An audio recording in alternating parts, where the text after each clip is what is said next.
গত ৩০শে ডিসেম্বর দুপুর আনুমানিক ২টার দিকে খুলনা জেলা প্রশাসকের কার্যালয়ের ভিতর থেকে দৈনিক অনির্বাণ পত্রিকার চিফ রিপোর্টার উত্তম কুমার সরকারের দীর্ঘদিন ব্যবহার করা শখের মোটরবাইকটি চুরি হয়ে যায়।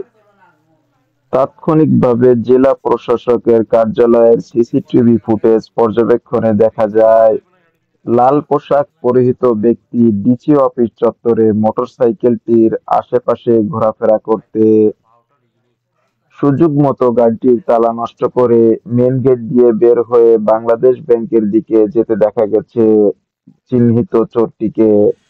এই সংক্রান্তে খুলনা সদর থানায় ফৌজদারি কার্যবিধি ১৮৯৮ এর ধারা ১৫৪ মোতাবেক থানায় লিখিত অভিযোগ গ্রহণ করে বিষয়টি গুরুত্বের সহিত আমলে নিয়েছে বলে জানিয়েছেন খুলনা মেট্রোপলিটন পুলিশের কমিশনার মোহাম্মদ জুলফিকার আলী হায়দার।